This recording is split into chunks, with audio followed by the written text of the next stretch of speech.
Right. Let's see. Okay, cool. How do I share it? There we go. There's the share link. Video link. There we go. Brilliant.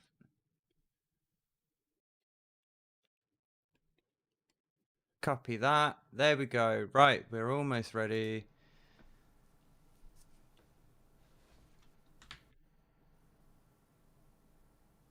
Cool.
Cool. Our first viewers. Yay.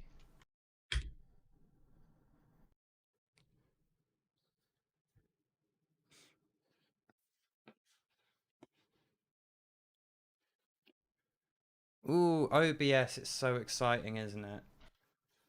Let me wait till I've got some viewers. And then, yeah, cool. Where are my viewers? Ooh. Anyone? There's one human. Okay, hi. Hello. We are we live? This is the first test broadcast for Motion Masterclass. I would say it was motionmasterclass.com. Did we manage to get that? I don't know. Anyway. Oh, yes. I'm getting text messages. This is good. People are alive. This is all lovely. Okay. So we are starting a channel to try and work out stuff that I think that not even people who've been working in the motion design industry for as long as we have, we don't always know the answers, and we're quite happy to get people on board who can actually give us the answers and, basically get opinions, as we don't know everything. We're good, but we don't know everything. So the idea behind Motion Masterclass is we are going to ask instead of tell. So tonight, just to start, kick things off, one of the things that I like to do is kind of help people get into a position where they feel like they can take the skills they've used in class, because I teach at Escape Studios as a motion design tutor, and use these skills in the real world. And one thing that people have to do time and again, which I feel there's not so much knowledge about, or at least, my workflow seems to make sense to me, and I'm not sure how many other people use these techniques. Um, so, what I want to talk about tonight is product rendering and doing product renders in Redshift and C4D. So, if we want to look at what product rendering really is about, let's go onto the Dell website. I just wanted to look at these kinds of CG renders. I can guarantee that all of these images on the yes, accept the cookies. Take the cookies. How many cookies can one eat? Anyway, I can guarantee that all these images on the Dell website here are all renders, pretty much, except for the ones in situ like here. But we can almost guarantee that stuff like this, where they're floating in anti-gravity with perfect lighting, probably renders. I'm guessing. I'm 90% sure.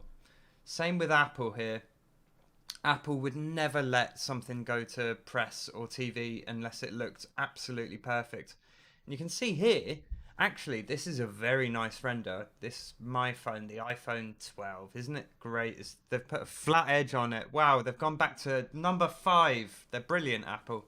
Anyway, if you look, the subtleties of these renders are quite beautiful. What we've got with an Apple product render is that we've got these beautiful gradients, and I don't know if you can see my cursor. Oh yeah, you can. See this amazing gradient. It's not just one direction linear from one corner of the phone's back to the other. You can see how we're getting actually quite a nice curved gradient going up towards the camera lenses here.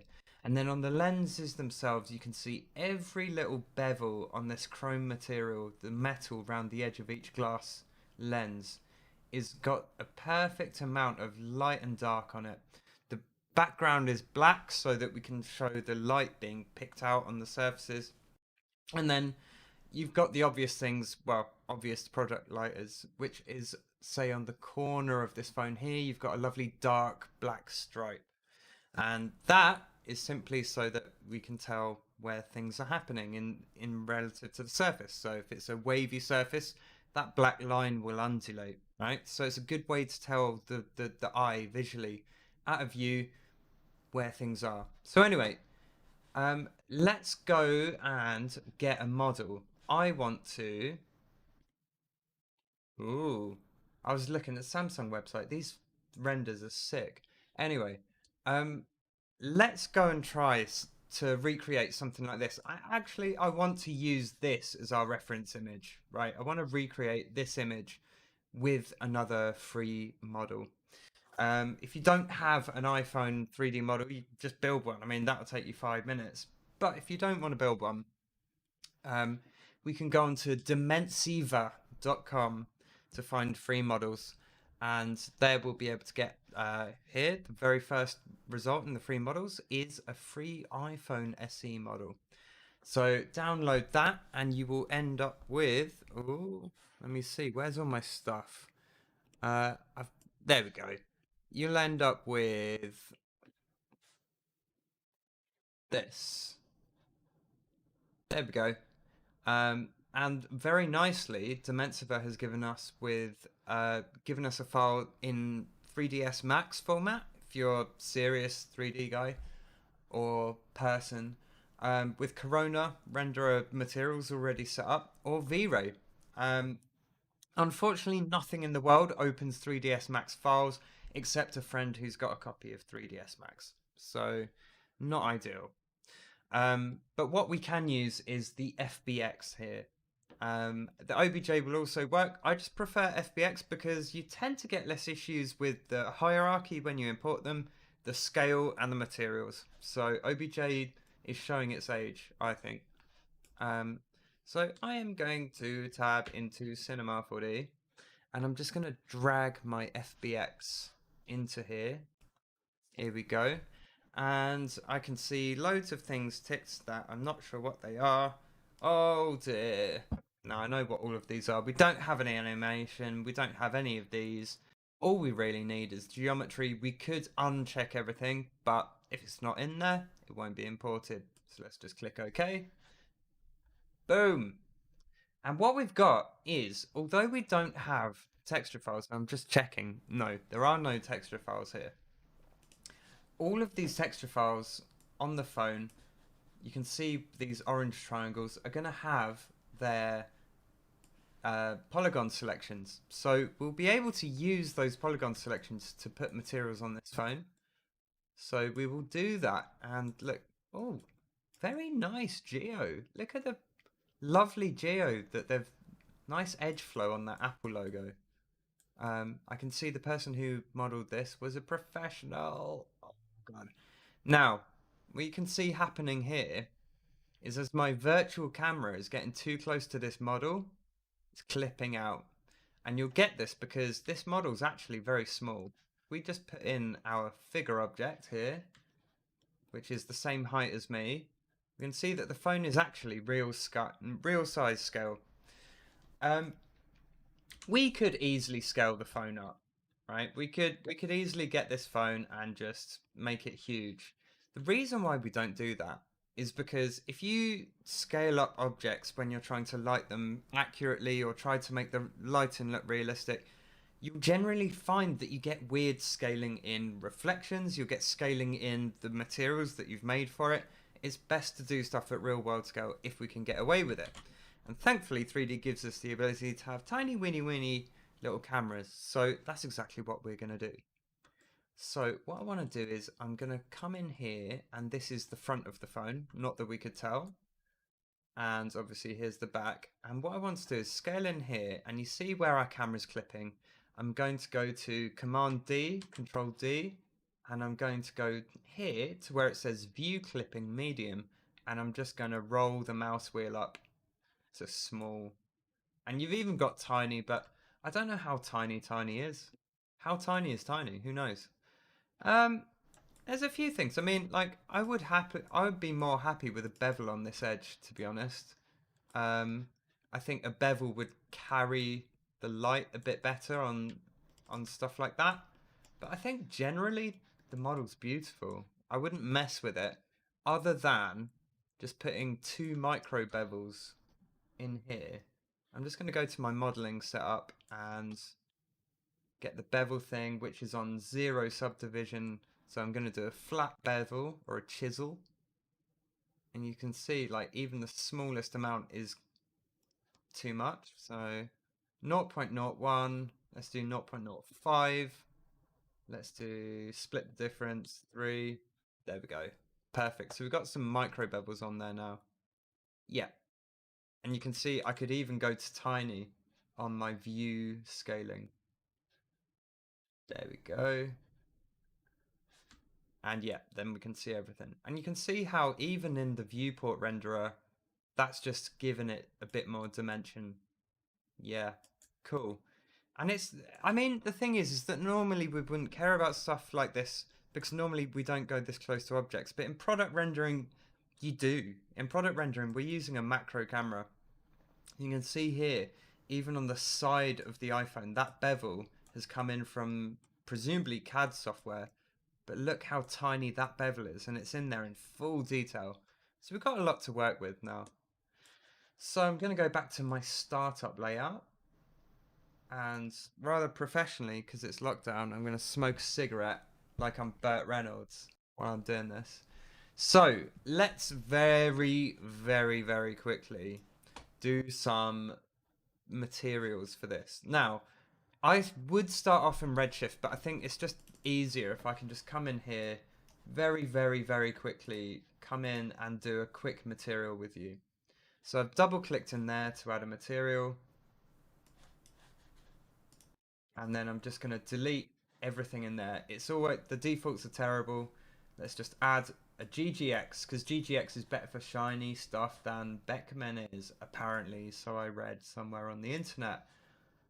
First thing we do with a reflectance channel is put the Fresnel onto something else. The Fresnel's not set, it should be. Sorry guys, you're going to have to do it. So we're going to go glass.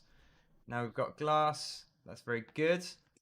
We might also need this to be translucent, transparent, because this glass will be going on the glass front. And there is an LED display behind. So hopefully these polygon tags are labeled. Yeah, display, black frame, metal frame, glass. So this one, excellent. Yeah, cool. And they will correspond to here, glass. There we go. Brilliant. So I think that glass will probably, yeah, let's rename it. I don't want to do this a million times. Don't worry, we'll speed up once we've got the workflow. So I'm just going to probably put in a transparency. That's also going to be glass, and the absorption color. I'm going to leave that. I mean, it's black glass. It will look black. It will have a black thing behind it. It will look like an iPhone. Pretty sure. So let's put that glass and get the alt and replace the glass. There we go. Cool. Very good. And then what I can do is actually do that and then hide polygons. Yeah. So then we can just go through and texture everything that we need to texture. So I need to look at the ref. Let's click on this. Okay, cool. So we can see what we need to do. We've got this like gunmetal kind of color around the frame. Yeah, okay, so we've got this gunmetal around the lens as well. We've got kind of a darker rubbery plastic in there. we'll put the glass back on that as well, I think, if we need to. Okay, cool. Let's soldier on. And you can see that the glass was also applied there and also hidden once it was done. So let's do the metal frame. So, yeah, I think with metal actually, I'd much rather do that in Redshift. So let's switch over to Redshift now, actually. Yeah, because that's what this is the meat and veg, isn't it? This is what you guys are here for. So let's go into Redshift. Cool. We don't need to turn the little IPR thing on here yet, so let me just throw it over there for a bit. Now, what I need to do is get a nice gunmetal. So I'm going to fighting for space here. Let me turn off my render window. There we go. So I'm going to go to Redshift. Ooh, Redshift, materials, and I'm going to start from the base. And the reason for that is simply because Redshift has got such good base materials presets. So if you click in here, let me get that more visible. If you click on your preset here where it says custom and just go whatever, the presets in here are a really good base for setting up. You see, like in the little preview in here, it's just kind of not really dark enough for what we're doing. So let me call that frame metal. There we go. And I'm going to go metal frame. There we go. Great.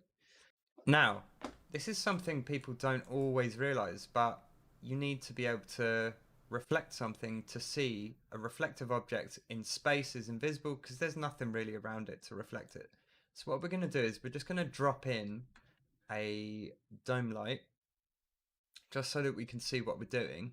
And obviously now the scene is bathed in this bright color.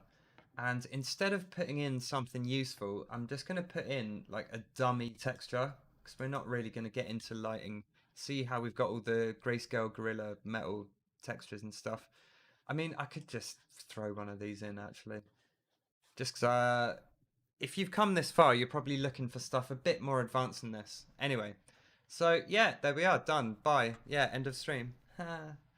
um, yeah, so we need to edit that frame metal, and we're just going to get that diffuse color. Weirdly, why does metal have diffuse? Surely metal doesn't have diffuse. And you see here, it's on 0, right? So we can't edit the diffuse color of the metal. We need to edit the reflection color, the reflectivity color, sorry. You can see here, this isn't actually solid white. This needs to come all the way down, and then we start getting beautiful sort of, well, a darker color. That's kind of what we need. Yeah, we want that to be quite shiny, but we also want it to be quite dark. So let's go even darker than I had. Reflectivity, let's go way down. Like that kind of thing. And then metal edge tint, let's bring that down as well. Let's maybe put that back up a bit. Something like that. Yeah. I'm just going to, in here, I'm just going to turn off my safe frames so I can see a bit better. Cool. Cool, cool, cool. And then we need to get that reflectivity back. Now, what we can do is we can make sure that we've got a proper IOR. So we can, instead of using color and edge tint, we can use metalness. And you see how it's kept that reflectivity thing, and then we can up the metalness, right? So now we can say, yep, it's definitely metal. The other thing we can do is make sure it's got a coating, and the coating just makes it shiny. So you see now we've got a very shiny coat on that. Now it still looks a bit too dark, but let's, oh, it looks very dark, doesn't it? What have we done?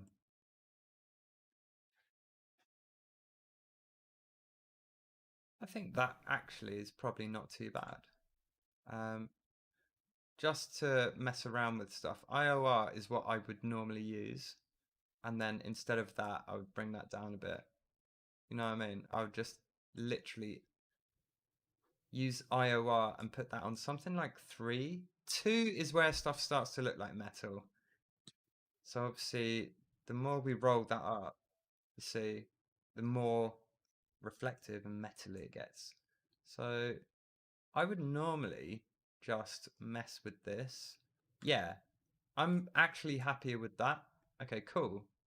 So moving on, we've got a black frame. Well, what we can do, we know that's a Redshift material, but none of the other stuff is. So I'm just going to select all my materials except that one. And I'm going to go Redshift, Materials, Tools, Convert and Replace Materials. There we go. And we're just going to wait for a little sec for that to...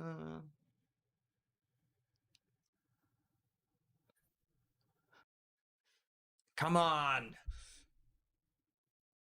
IPR. iPhone SE contains some invalid geometry. Brilliant. Oh, great. Okay, so Redshift is spectacularly bad at providing you with these little renders when the IPR is active. So what we're going to do is we're going to turn that off and we're just going to go render materials.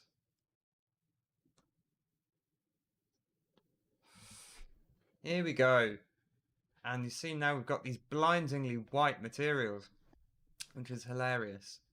The display, I'm tempted in the display material to just put in like a little test material. So something like, I don't know, let's get a stupid texture in there. What stupid texture have I got? Have I got like a dolphin and a rainbow? Uh, ba ba ba ba ba. Ooh, that'll do. So I'm just going to put in this lovely gradient thing, and that's going to go in the diffuse color. It should also go in a mid color, but whatever. So now we can see our IPR will update. Lovely. So we're starting to get somewhere. So the black frame is obviously just going to be a black thing. We can even do that in our... Let me close this manager. We need to make some space, don't we? There we go. So our color is going to be not 0. Try to avoid absolute 0 if possible, because it just causes issues. Like white is light and absolute black is dark. So we want to maintain our materials just above 0 and just below 100%. Never try to put stuff on extremes, because honestly, stuff isn't that bright or that dark ever, unless it's light or absence of light. So that didn't update, so I need to do something else. Let's see. Antenna strips. Those are going to be these antenna strips are going to be these little dark rubber bits here. So let's just do a like grayish rubbery material for those. So those can come down to like there, like that, and then we're going to make them rough like that. And that'll probably be enough for what we're doing, I think. Yep, pretty good. Cameras. Cameras black. Okay, well, whatever. Let's see what that actually did to the camera. Let's roll around. Oh yeah, okay, so that's this like material that's inside the camera. Let's see if we can find that lovely product render. Yeah, okay, so that's kind of grey, isn't it? So let's go up a bit. Yeah, cool. Something like that. Glass sieve. What's the sieve? Oh, these little sieves. Okay, that's just going to be another generic metal. So I'm just going to overwrite that. Cool. And then this glass back. What's the blitz? Let's find out. We want to find out what part of the phone this actually is. We can click on our polygon selections. So let's just find contacts. Hit the S key. It's going to be all this stuff down here. So those contacts, those can be like a coppery color. But the one I'm interested in is Blitz. Where's this? So Blitz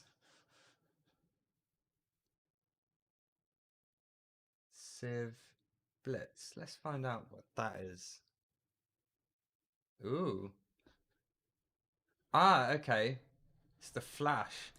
Okay, so that is actually like it's meant to be this refractive glass material. Let's see. I'm gonna copy that and call it glass blitz. And I'm just gonna drop that on there as well.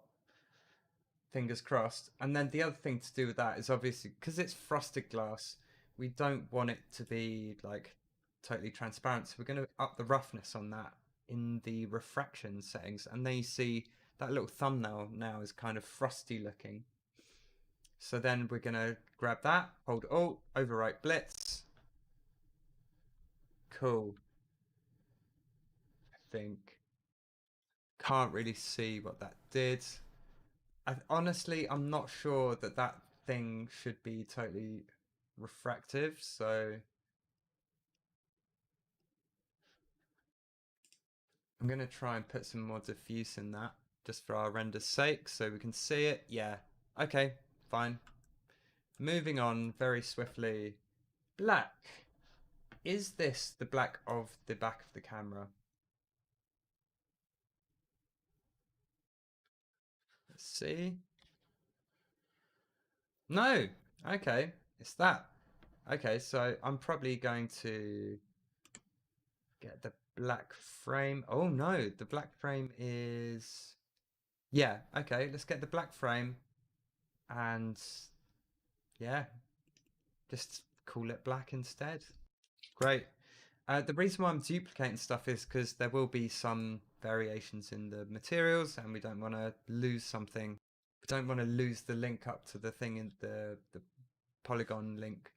The polygon selection tag has to have a material link to it, so let's not overwrite those.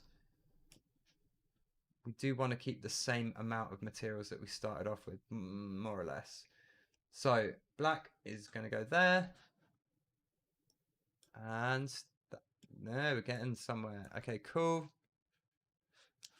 Contacts, that's going to be a brass. It's very hard to see in the IPR there, but we've got some copper contacts. There's no light in there, this is why. Okay, cool. Camera strips, what's that? Let's find out. Metal frame, black color, oh, back color. There is a back color. Okay, let's check our reference. Obviously, that's a shiny black. So let's get that again and go back color. Now, that's kind of good to have as a separate thing because we can obviously change our back color to crazy whatever color if we want. So let's go in here and instead of 2% black, we're going to go like that, crazy red. And here we go. We've got a product red phone. Barnall would approve. There we go. Okay, cool. What color is that? The apple seems to actually not be silver on this phone. It actually seems to be plastic white. So fine. Let's just change that from full white. Oh, it's not full white. Okay, cool. That's good. Reflection up, roughness up a little bit. There we go. Cool. I'm good with that. Good. Great. Back color, we're obviously going to put that on 2% black again. Chrome. Let's see where there's a chrome. So here I'm just going to go... what do I do for chrome? I don't know. It's super easy. You just turn on reflection more or less. Like put reflection on GGX, turn off the diffuse, and you will have a chrome object, as far as I'm aware. I mean, IOR can go up to 3 for chrome or higher. Oh, let's pump that up a bit actually. That thumbnail is a bit dark. So let's pump up that IOR a bit. Let's go 6. There we go. 8. There we go. And then I'm going to put a bit of roughness in because everything has some. Everything has a little roughness. Okay, very good. Very good. Cooking with gas.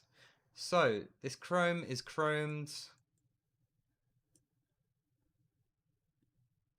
Very good. I don't know if that looks as shiny as I would like it, but that's why we're doing lighting. Okay, and then cameras. I suspect that this could be a glass material. So let me just copy the glass, call it cam, throw it on there. See if that works. Yeah, looks just as hard to see as a real iPhone. Brilliant. And yeah, the grill here, also very highly dense model that seems to have, it should have the, let's see, contacts, comes back, sieve. Yeah. Okay, cool. That's got the sieve material on it, which is chrome or one of the metal ones. Yep, fine. Camera strips. Did we ever find that? Let's have a look.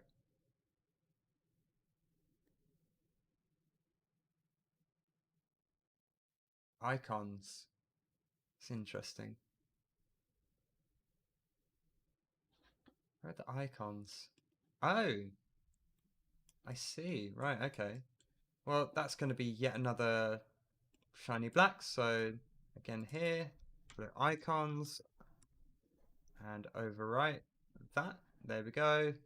Lovely. And I think we're pretty much done. Now all we need to do is put the glass face back on, which we hid, which is there. So now I'm going to select these, unhide polygons, and we've got our glass back, I think. Yeah, cool. So now what we need to do, now we've got all these materials on there, I'm just going to, whoa, not you. There we go, like that. Yeah, I think we're good. I think we're good. So I'm just going to come out of Redshift mode now, back into startup, and see our model. So now we've got our model in situ. The render that I really liked was from the Apple website, was this render here. What we've got only a couple of sources of light, but we need to analyze where those lights are coming from, what angles they're pointing at, how strong they are, and generally what kind of light they are. If you think about how you would light an actor or a film set or a theatre set, you'd use these big lights, these high wattage halogen lights, and they would use a lot of power. They'd be very physically large.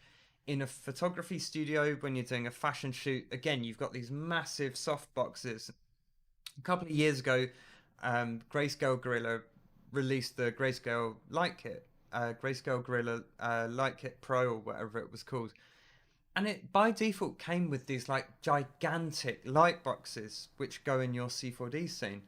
Now the thing is that product lighting is different anyway. In the real world, they use like those really thin, long little macro lenses so that they can get super flat perspective, very close up, which means that you need very sort of high intensity but very small light sources. Um, and with 3D, it's another ball game. You can't use traditional 3-point lighting techniques to render small things in real scale in a 3D software. It's not the same. And that's kind of why I think that it's worth talking and trying to get our ideas down and try to work out what's different about doing it in 3D, because it is a different system altogether. So looking at this, we're going to look at this image of the Apple thing. We've got very strong light off to the left, which has like, definitely it's got a black strip in it, which is either an occluded shape or there's a strip actually in that, whether it's a texture and HDMI or whatever. HDRI. Then you can see that the top bevels around the edges of the front and the back of the phone are lit up very strongly, which suggests not a light directly above, but probably more likely an area light that is facing those bevels. Imagine that the corner has a 45-degree cut. That tiny little corner has a tiny little bevel. That light is more likely to be normal facing that cut than it is going to be above the phone. However, these phones are at an angle for a reason. So these phones are at an angle, meaning that if we've got a big area light above it, that bevel's probably going to get quite a lot of light, and we're going to be able to light it up quite nicely. I'm quite strongly suspicious that the render has been cut off in Photoshop. So this gradient is very likely a vignette that's fake, that's been put on in Photoshop afterwards. So I'm not going to worry too much about fading off the lights. You know, lights have a natural fall off. It's the inverse square rule, which means that they exponentially fall off. The energy attenuates over distance very predictably. But try to do that for the sake of a photo on something that is that big, probably not going to happen. So what we're going to do is we're going to put in not an HDRI. We're not going to use an HDRI. We're going to use some lights, and we're going to get a very good result. So let's start with the first light. Let's get this, actually, rather than that. What are we going to do? Let's set up the angle of the phones first off. Let's get these into positions. So we want this one facing up, like so, like that kind of angle, even more shallow, like that. Okay, cool. And it's a shame that I don't have that, the iPhone 12 model, but oh well. How awful. And I've just duplicated that. 180, there we go. Shows the back. Ooh. And there we go. Down a bit. Across a bit. Right, okay, we've got quite a big gap on theirs. Let's do that. Okay, cool. And then the angle's kind of like this. Okay, cool. And then let's add a camera in at this angle, and that'll lock it off. And that's going to be our setup. And whatever we do with the lights, it will be to this setup. Let me just save project with assets. Oh, there we go. So I'm going to save the project with the assets because when we're going into Redshift territory, we are playing with the goddess of crashes. So, you know, it's always good to not piss her off. Just got to make some folders. And that's going to be product light in Redshift 01.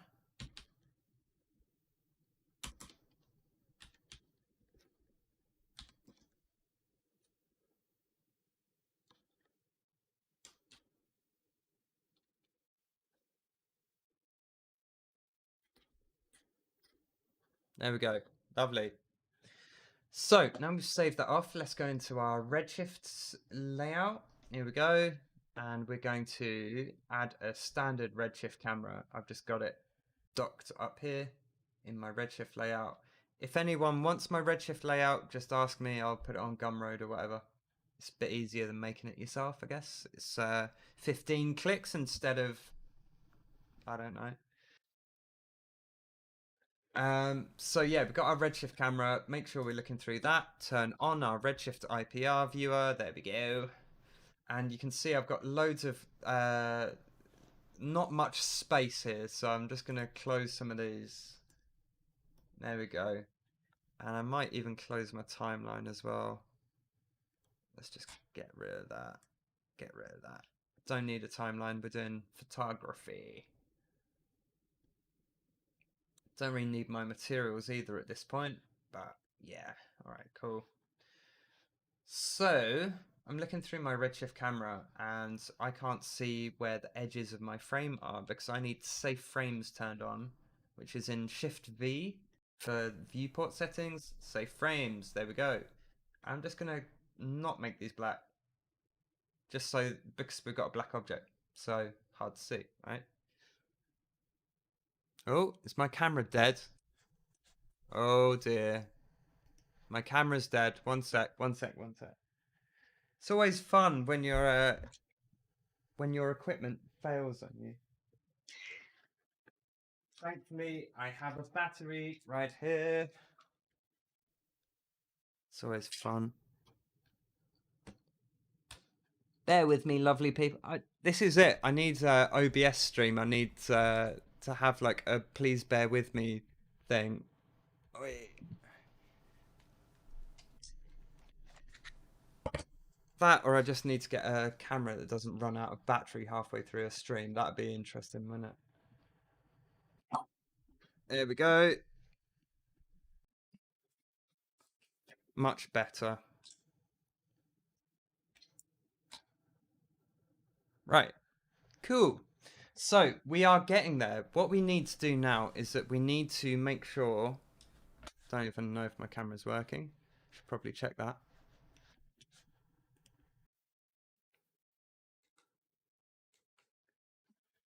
Oh, I've done something stupid, haven't I?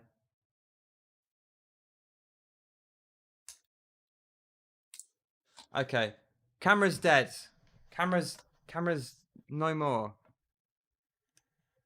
Don't worry. So what we need to do now is we need to turn off our dome light for the simple reason that um, we're not going to be using a dome light. And to be honest, like we've got all these nice gradients that we're getting down the sides of the things, but they're not in the right place. We're looking at our reference. This is the standard that we're trying to hit. So we know that we need like some diffused light source off here. Now, let's try and do that with an area light and see how far we get. Because I don't think that an area light alone is going to make that lovely gradient.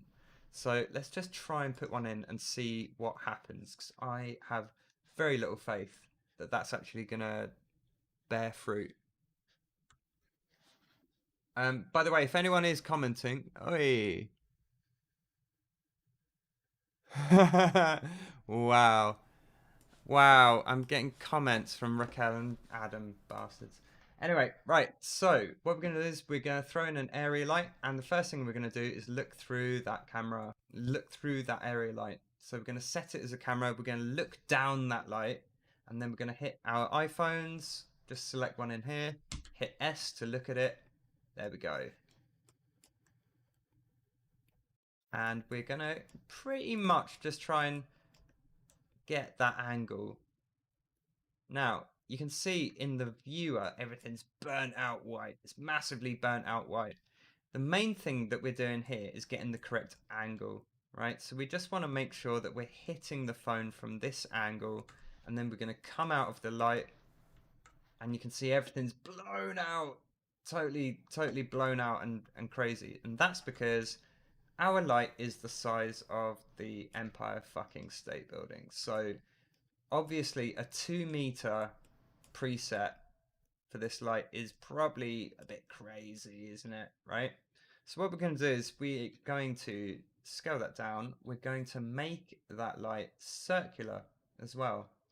So what we can do is in Redshift, the area lights are not just rectangles. We can have disc, sphere, anything. I want to make it a sphere so that it's throwing light in all directions pretty much.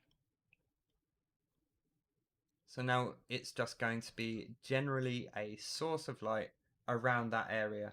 And then I'm going to keep hold of these little size parameters here so that we can scale it up or down. I'm going to go back into my camera here. You can see I need to kind of move it along a bit. I need to move it into the distance a bit. So let's just go along the Z, like that. Something like that. And again, I can look through that camera again, look through that light again, use it as a camera. Have it a bit more angled. There we go. Let's look through our Redshift camera. Yeah, something like that. And then all we need to do is scale that down, or you can see we can put down the intensity. That just makes it dimmer. So put that back up to 100. Ooh. Then what I need to do is just probably just make the actual thing smaller. So if I hold control with these three selected, you see how it edits all three. There we go. So we've got our first light in. Now we can turn off the dome light. And let's compare it to the Apple one. Very nice. Now I want to put in this area light above that picks up the edges. And then well, I mean, doesn't matter what order we do it in. But yeah, and then I want to get this lovely general illumination in with this gradient here. That'd be great. And then we'll call it a night. So let's get in our second area light. And if we, ooh, Control Shift Z, camera undo. I might just lock this camera. So I'm gonna go rigging tags, protection. There we go. So again, we've got another huge ass area light. And this one's going to be called top light or overhead light, whatever. So let's throw it up here, put it here, like that, scale it down. There we go. And then we're going to look through it. Cool. And you can see we're at this weird angle. I want to actually rotate it like that so that the lights are kind of underneath us like that. So I'm just going to be kind of at a glancing angle. You see, I want to hit this, the edge here, that bevel edge there. That's what I want to be hitting. Great. Now I'm just going to pull it back till it's a sensible amount of, you can see in the viewport, they're not crazy burnt out. Now, you can see we've got really ugly flat lighting along this iPhone, along the back of the iPhone here. So we don't want really to affect the glass as much as we want to just affect these edges on the metal. So in every light in Redshift, we have the project tab and we could exclude the back so that they don't get lit up, or we can just include, and we can include certain areas of the phone. Now, problem is, these phones are not split into component parts, right? This phone just came, if you see, just came with all of these tags. We don't have a glass object. So how can we manage to not light up certain parts of our phone? Well, we could just cut it out, to be honest. It wouldn't really be that difficult. If we go to, let's say, glass, which is here, get that selection, and then go UP to split it. You see how we've got .2 there? And then I'm just going to call that front glass. Yeah. And then back in this phone here, I just delete that. So let's, for example, I mean, it's a pretty messy way of doing it, but let's just go exclude. Now you can see this is not being lit by that top light. Oh, let's just yeah. Okay, cool. Kind of thing. Now, the thing is, you'd have to do this for so many of these like object selections, the glass, the thing, that I'm not going to do that. I think that's probably an unwise idea. What I'd rather do is actually use one of the features of an area light, which is the fact we can make it into a really thin strip. So put that back on exclude, so it's lighting stuff. And we're going to bring it back down to very near the phone, just so that we can scale it properly. What we're going to do is we're going to grab this in object mode so we get the orange dots and make that super fine like that, and look through our camera again. Ooh, it's close, isn't it? And you'll see at this point, if we're looking through our camera, you can see that we're getting that strip reflected in the top camera there, in the glass panel there, right? So we're just gonna use this one just to shove it off there. And you'll see now angle and height are really important. So if I make it higher, you can see we get some of that. Yeah, not quite an Apple advert, is it? But we're just getting the metal lit up. And the other thing is we want to just make the angle quite acute. So we're just throwing light down perpendicular to the phone. And we just want to make it really thin. There we go. Now, the thinner you make it, the less light it's actually going to throw out. So what we need to do is we actually have to up the power. So to do that, these numbers are different whether you've got a spotlight or an area light. What we're going to do is we're just going to throw that up by an increment of 2, and that might be enough. It's kind of hard to see because we're not really doing the beauty stuff yet, so I can't really put this. Actually, I can. Let's go original size and go 100%. Okay, cool. And then, yeah, okay, cool. You'll notice that this is quite jaggy and stuff. We haven't really done any render settings yet, so you're gonna get this horrible stepping until we work that out. But yeah, okay, I think that's pretty much a fairly decent rim light. You can tell it's a cheat here. You can see where it's reflected in the glass here. The aim of this game would probably be not to have it reflected in the glass at all if we could get away with it like being up there. Something like that. Yeah. Okay. And then we get the effect. Cool. Okay. Now, what else do we need to do? Let's go back to fit window. So we've got our top light. We've got this side light, which I'm still not very convinced by. Could also be a rectangle, to be honest. Let's see, where is it? It's over here, and it's not that bright. Let's make it a bit taller. And then in here, I'm going to go RS camera. So now anything I do in here is we're gonna see in our viewport.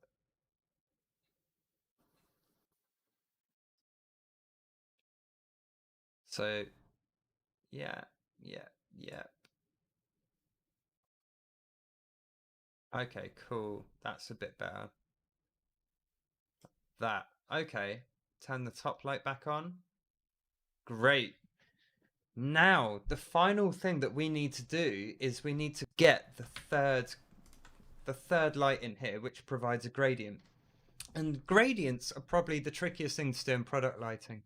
And so in car adverts and stuff like that, the way to get a gradient onto the surface, see like these lovely cameras here, the way to get a gradient on is to literally use a gradient that is lighting the surface as like a light. So that's what we're going to do next. That's called a bounce card. So we're going to use a bounce card and we're going to get just the right angle so this metal gets the right lovely sort of gradient on it. And then we might look at using an HDRI. Okay, the HDRI can come later. I don't just go straight into using dome maps, dome lights, because it's so cheap, dude. So cheap. So let's get in that top light. Let's put in. Okay, it's going to be another top light. So let's just copy that one and just call it gradient. No, in fact, let's do a bounce card straight off. Okay, so to do this, all we need is a plane object. Preferably not one that's 4 meters square. Let's try 40 centimeters. 40, yes, it's amazing. Only need one segment for that because it's just going to be a bright gradient, piece of card with a gradient on it. All we need to do for this is to give it a new material. So create a Redshift material. And all we're going to do in that, I'm going to call that bounce grad the gradient. All we're going to do in that is we're going to come into our shader graph over here, and we're just going to use the ramp texture, and that's going to go into our overall emission color. That's pretty much it. And then the emission weight needs to go up to like 1 or 2. Let's throw it up to there. Right, yeah. And then let's just apply that to our plane. Apply. There we go. And you can see we've got a gradient from top to bottom. Now, I want to make that a bit more obvious. So I'm going to edit this ramp. And you can see now you got this black line creeping up here. You can see the interpolation between those two knots, between the black and the white knot, is linear. See what happens. If I roll this up, you see we've got that black line there. If I just turn this onto smooth, you see how we don't anymore have that, right? See how it's a bit easier on the eye. So I'm just going to use this now, and I'm just going to scale it down and put it into place in our 3D view. So let's make a bit more room, scale this down, and what we want is for this to emit. Ooh, let's do -y, so that, yeah, okay, cool. So you can see our gradients in our little viewport down there. So let's just see what we're doing here. So this gradient is getting closer and closer to the phone. I'm pretty sure, yeah, there you go. It's the Apple look. There we go. So that's how you do the Apple look. Bye, guys. Bye. You just put a gradient floating over an Apple product. Oh, amazing. So yeah, I mean, that's, yes, if you ever wondered how Apple did it, it's using bounce cards. So I'm just gonna go into my camera now, get this gradient nice and close, and then slide it. There we go. So that's classic Apple look. If we're trying to get a gradient over our friend here, I think what I might do is actually make this a bit taller. Could do that, or I was thinking more like scaling it this way and having a stripe across it, kind of thing. Yeah. Either way, I mean, yeah, you just want to be able to discern that gradient. But for us doing a bounce card, I think what we'd probably want to do is to do something that was a bit more spread down the edge of this, like let's say this black back of the phone here. So what I'd probably do is I'd turn on my snapping. You see this little magnet here. Put that on polygon snap and just go bonk like that. And then just rotate that round so it sort of disappears like that. Pull it out. Oh, not you. Right, this guy. Now what we can do in Redshift, we can make this invisible to the camera. If we put a little Redshift tag on this bounce card, which is what you should do with bounce cards, they shouldn't really render. So let's put a Redshift object tag, visibility, override, primary ray visible is off. And now look what we're getting up here. We're getting a really interesting, sexy gradient. See how we're getting these curves now in our geometry. So that's quite interesting. If we just move this down and up, you'll see how it's getting a harsh reflection. But you see, if this, haha. What I can do is I can make this bounce card just for the top phone. So let's call this top phone. And that's going to be bounce cards, top phone. There we go. And let's just exclude the bottom phone, this guy. So exclude, it's just like the lights project tab. So exclude this guy.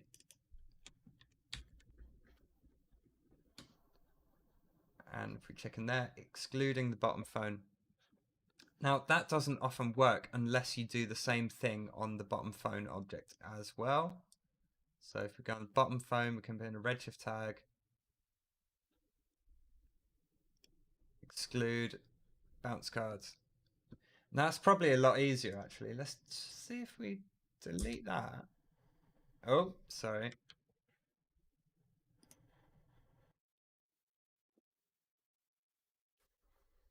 Okay, yeah, cool. So you just need the exclusion on the bottom phone. Okay, cool. So then we could do a bounce card for the bottom phone. Cool. And that'll just be moved up, and there we go. So let's just put in a Redshift tag on the top phone, and that will exclude that bounce card. Yeah, cool. All right, cool. So let's then just move that guy up and make it wider if we need to. I actually quite liked having a bit of definition on the edges there. That was kind of cool. And then I just want another bounce card to put a gradient down the side of our phones. So I'm just going to go bounce card, side gradient. Died grad. Died in vain. So this guy, I'm going to rotate 90 degrees like that. I'm going to go down here. And in between two, because it's probably going to work for both of them. There we go. I'm going to lift that up. Not so much so that you'll see the edge in the reflection. We don't really want, yeah. All we want is for it to really kind of do a gradient top to bottom. That's the main thing we care about. So I'm just going to make it visible again, temporarily. And I want a far stronger, let's check this. We want very hot to very cold, very short. So let's do that. So I'm going to make another bounce card material. Shift F2 to get your materials. And that's going to be side grad. And in here,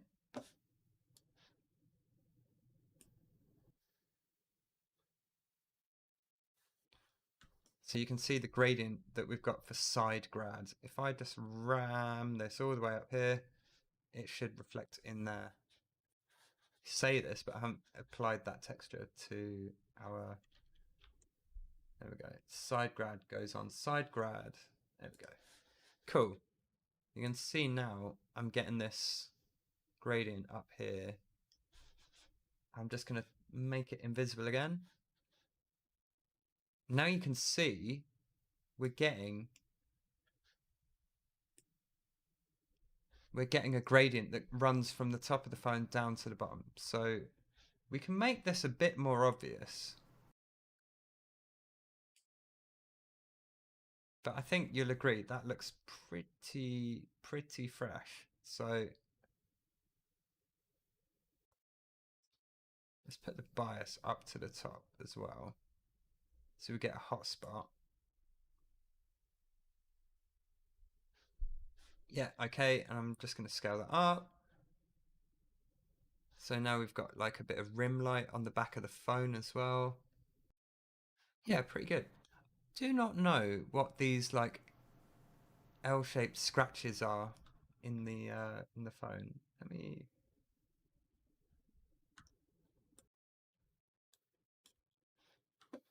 So I'm just gonna red light all of those.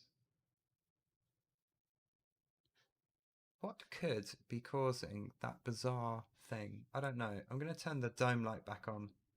So for those of you that don't know, Grayscale Gorilla did the what is it? HD Light Kit Pro, whatever it's called, the all of the HDRIs. I never bought it, but what I did buy was their Pro Studios metal pack and just ripped all of the EXRs out of it and made my own little library because I didn't want to pay for their plugin. So so I've got all of these HDRIs and like genuinely they are good for doing like jewelry renders and like texturing like stuff on the fly like this. I personally don't use them all that much. I mean, I do for maybe like intricate metal stuff, like if you've got like a ZBrush sculpt with gold on it, it might make a bit more sense. But um, I want to just show you before I do the sort of one by ones on the lights. I want to show you what we get with just a simple dome light on its own, which is, I'm not taking the piss. Like, it's the start point for a lot of people, including myself. But I just wish people didn't do it so religiously because, they're good, but they're not amazing. Um, so look, I've saved a load of JPEGs so that I can tell which one I'm getting as well. So here we go. I kind of want something with a lot of, I don't know, maybe not a lot of hard edges. Something like this might actually work quite well. So I'm just going to drag it into that slot there, or not. Oh, right. Fool. Or double click it as I meant to do. Okay, cool. So let's go into our auto camera and just look at our phones. Ooh, there we go. Now you can see that's already looking kind of like almost like a Samsung ad or a Apple ad itself, just from the off, right? Very little to do. The reason for that, I think, is because this HDRI here. Let me open that up again.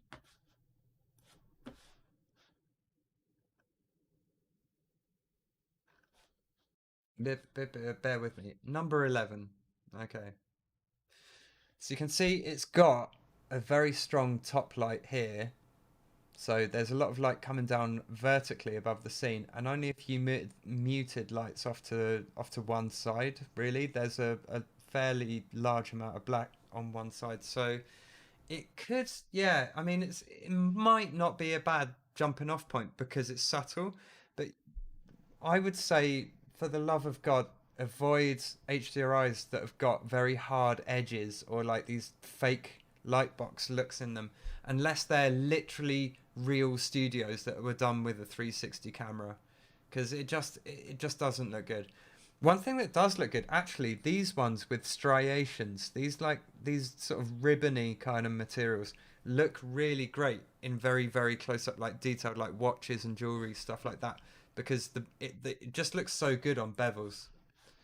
So let's turn our area lights back on.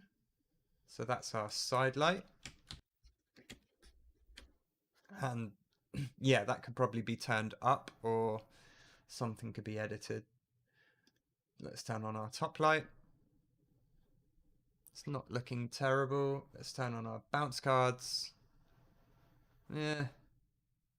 From this angle, I mean, I'm going to save this as another camera, but from this angle, I'm not.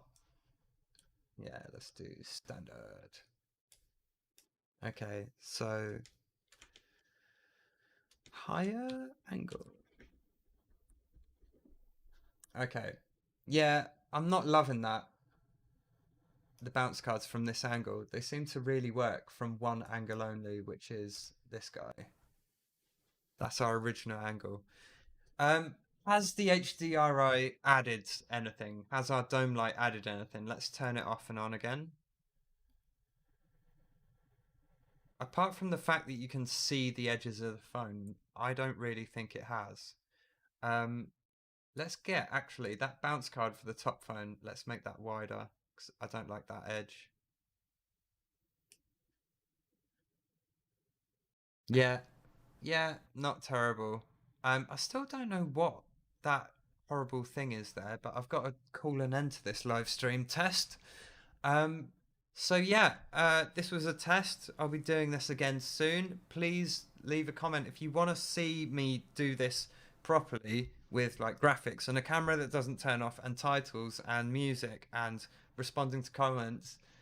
And if you've got any questions, also like just leave all your abuse and commentary down below, and we'll do this again in, I don't know, a week or two. I'm not particularly busy at the moment. Just want to see interest. And for anyone that was listening, thank you very much. If you want the project files, well, I don't own this Apple phone, so yeah, you can have them. If you want them, just ask. I'll put them up on Gumroad or something for free. All right, guys. Thanks very much. Cheers for listening. Take care.